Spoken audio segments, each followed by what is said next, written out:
Hi everyone, welcome to अपना college. और आज हम बात करने वाले हैं ब्लॉकचेन के बारे में। तो यार बहुत ज़्यादा अंडर द टेबल करप्शन होता है और इस करप्शन के अंदर क्या होता है, ब्लैक मनी के बहुत सारे ट्रांजैक्शंस होते हैं। अब इन सारे ट्रांजैक्शंस का रिकॉर्ड कहीं ना कहीं तो किसी ना किसी डेटाबेस में स्टोर होता होगा, पर हम उस डेटाबेस को रिलायबल क्यों नहीं मानते? पहला रीजन क्योंकि हमारे पास उस डेटाबेस की एक्सेस नहीं होती, एंड दूसरा रीजन उस डेटाबेस का एडमिन कभी भी जाकर डेटा को चेंज कर सकता है, तो वो रिलायबल नहीं है। इसीलिए अगर हम ऐसा सिस्टम ले आए जो डिसेंट्रलाइज हो, मतलब एक इंसान के पास उसकी अथॉरिटी नहीं हो, सबके साथ वो शेयर्ड हो, और दूसरा उसको चेंज करना या मॉडिफाई करना नियर टू इम्पॉसिबल हो जाए, तो ऐसे सिस्टम को यार हम बहुत ज्यादा ट्रस्ट कर पाएंगे। तो ऐसा ही सिस्टम या ऐसा ही डेटाबेस ब्लॉकचेन होता है। ब्लॉकचेन यार 1990s में आया था जब इसकी रिसर्च शुरू हुई थी, बट एक्चुअली इंप्लीमेंट हुआ था 2009 में। 2009 में यार सतोशी नाकामोटो नाम के एक एनोनिमस डेवलपर ने बनाया था बिटकॉइन को ब्लॉकचेन की हेल्प से। तो तभी से जो क्रिप्टो करेंसी का बूम है वो वर्ल्ड में आया था। अब ब्लॉकचेन को आसान भाषा में समझे तो जैसे एक दुकान पर बहुत सारे रिकॉर्ड होते हैं कि कौन सा सामान आया, कौन सा सामान गया, किसके पास से आया, कहाँ गया। तो इस रिकॉर्ड्स की सारी किताब को हम लेजर या बही खाता कहते हैं। तो ब्लॉकचेन वही बही खाता है और उसका हर एक सिंगल रिकॉर्ड एक सिंगल ब्लॉक है। अब ब्लॉकचेन है ब्लॉक्स का चेन, मतलब इन रिकॉर्ड्स का चेन। अब एक सिंगल ब्लॉक की बात करें तो इस ब्लॉक के अंदर कुछ कुछ इंफॉर्मेशन या डेटा स्टोर्ड होता है। पहली चीज जो स्टोर होती है ब्लॉक के अंदर वो होती है रेलेवेंट इन्फॉर्मेशन। जैसे बिटकॉइन के लिए स्टोर होगी ट्रांजैक्शन की इन्फॉर्मेशन कि बिटकॉइन किसके पास से आया और किसके पास जा रहा है। तो ऐसे ही अलग अलग यूज केसेस के हिसाब से अलग अलग डेटा स्टोर होता है। दूसरी चीज जो स्टोर होती है ब्लॉक के अंदर वो होता है हैश। अब हैश को हम एक यूनिक फिंगरप्रिंट की तरह समझ सकते हैं।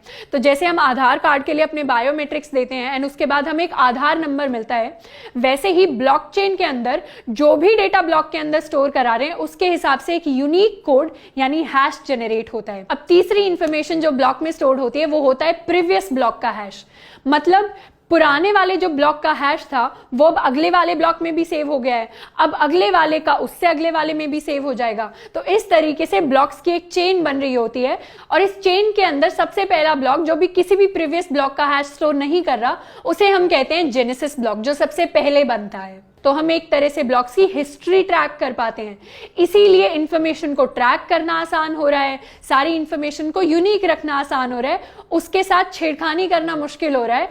इसीलिए ब्लॉकचेन इतना सिक्योर है। अब सिक्योरिटी की बहुत सारी लेयर्स इंप्लीमेंट की जाती हैं ब्लॉकचेन में। तो यार अगर ब्लॉकचेन के अंदर हम निकले किसी भी ब्लॉक का डेटा चेंज करने के लिए तो क्या होगा? पहली बात तो जैसे ही हम उसका डेटा चेंज करेंगे वैसे ही उसका हैश चेंज हो जाएगा। हैश चेंज होने का मतलब है कि उसके अगले वाले ब्लॉक में भी इररेलेवेंट इनवैलिड इंफॉर्मेशन आ गई, मतलब गलत हैश आ गया, और उससे अगले वाले में भी गलत हैश आ गया। तो इस तरीके से जहां पर भी चेन के अंदर चेंज होगा उसके आगे वाला सारा डेटा इनवैलिड हो जाएगा, गलत हो जाएगा। अब इस पर हम कह सकते हैं कि हम तो जाके जी सबका हैश चेंज कर देंगे। तो अगर आप सबका हैश चेंज करने निकलोगे तो उसके अंदर टाइम इतना ज्यादा लग रहा होगा कि हम सोच नहीं सकते।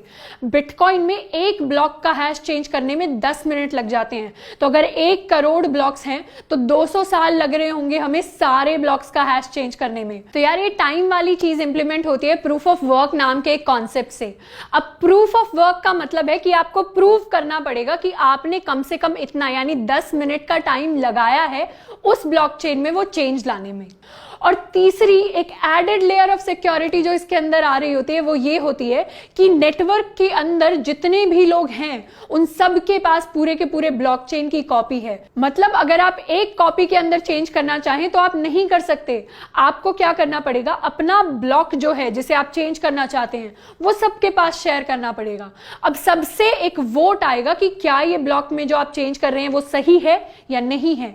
अगर चेंज सही नहीं हुआ, मतलब मेजॉरिटी ऑफ द लोगों ने वोट किया कि आप टैंपर कर रहे हैं हमारे डेटा के साथ, तो क्या होगा, तो आपका जो चेंज है वो रिजेक्ट हो जाएगा और चेंज नहीं कर पाओगे। तो इस तरीके की वोटिंग सिस्टम को हम कंसेंसस रूल कहते हैं ब्लॉकचेन के अंदर।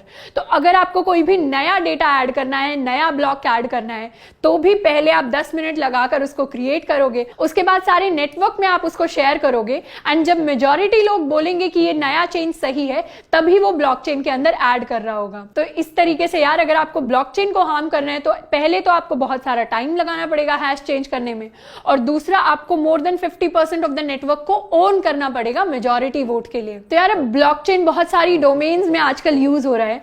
सबसे बूमिंग जो डोमेन है वो है क्रिप्टो करेंसी की डोमेन। क्रिप्टो करेंसी में अगर बिटकॉइन का एग्जांपल ले तो बिटकॉइन की वैल्यू आजकल इतनी बढ़ गई है। अब बिटकॉइन ने क्या किया है, बीच के जो बैंक्स, जो मिडिलमैन होते थे, उनको एलिमिनेट कर दिया है।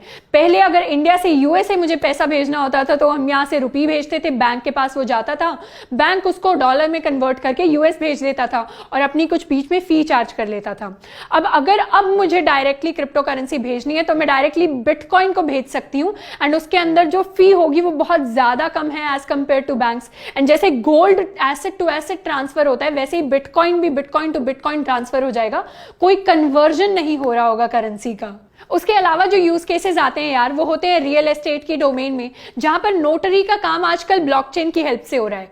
तो जो भी रियल एस्टेट के बाइंग सेलिंग के रिकॉर्ड्स हैं वो सारे ब्लॉकचेन में स्टोर हो जाते हैं और इससे हम हिस्ट्री भी ट्रैक कर सकते हैं उस पर्टिकुलर रियल एस्टेट प्रॉपर्टी की। तीसरा जो यूज केस है यार वो हॉस्पिटल मैनेजमेंट सिस्टम्स में है, जहां पेशेंट के रिकॉर्ड जो है वो स्टोर होते हैं ब्लॉकचेन के अंदर। तो डॉक्टर्स जो है रेलेवेंट इन्फॉर्मेशन को एक्सेस कर पाते हैं एंड पेशेंट्स का डेटा भी सिक्योर रहता है। तो यार हम ब्लॉकचेन्स का यूज कर सकते हैं प्रोजेक्ट्स के लिए, स्टार्टअप्स के लिए, बिजनेसेस के लिए। तो या तो हम शुरुआत से स्क्रैच से अपने लिए ब्लॉकचेन इंप्लीमेंट कर सकते हैं किसी लैंग्वेज को यूज करके, या फिर ऐसी ब्लॉकचेन्स एग्जिस्ट करती हैं जिनका हम यूज कर सकते हैं कोड की हेल्प से। तो इन ब्लॉकचेन्स के अंदर स्मार्ट कॉन्ट्रैक्ट नाम की चीज होती है। स्मार्ट कॉन्ट्रैक्ट्स को हम रियल कॉन्ट्रैक्ट्स की तरह समझ सकते हैं, बस वो पूरा का पूरा कन्वर्ट होकर डिजिटल फॉर्म में आ गया है। आसान भाषा में बोले तो ये कोड की तरह है जो डिफाइन करेगा कि लेन देन जो होना है डेटा का वो किस तरीके से होना है। तो ब्लॉकचेन के अंदर आप ये कोड डाल देंगे एंड उसके बाद जितना भी आपका डेटा ट्रांसफर होगा वो उस कोड के थ्रू, उस एल्गोरिथम के थ्रू होता रहेगा। तो इथेरियम नाम का एक ब्लॉकचेन है यार जो बहुत ज्यादा पॉपुलर है, जिसका हम यूज कर सकते हैं सोशल कॉन्ट्रैक्ट की हेल्प से। और इसके लिए सॉलिडिटी नाम की एक लैंग्वेज होती है जिसे हमें सीखना होता है। अब सॉलिडिटी बहुत आसान लैंग्वेज है, अगर आपने बेसिक प्रोग्रामिंग सीखी हुई है तो आपके लिए बहुत आसान है इसको सीखना। इसको सीखने के बाद आप इंप्लीमेंट कर सकते हो इथेरियम पे एंड आप अपनी खुद की एप्लीकेशंस के लिए ब्लॉकचेन का इस्तेमाल कर सकते हैं। तो ये हमने सारी इंफॉर्मेशन डिस्कस कर ली है ब्लॉकचेन के बारे में। इसके बाद अगर आपको एक छोटा सा ट्यूटोरियल चाहिए कि कैसे स्क्रैच से एक ब्लॉकचेन को इंप्लीमेंट करना है तो वो आप कमेंट कर सकते हैं नीचे। आज के लिए इतना ही है ना। आई होप कि ये वीडियो आपके लिए हेल्पफुल रहा होगा। मिलते हैं नेक्स्ट वीडियो में। Till then keep learning and keep exploring.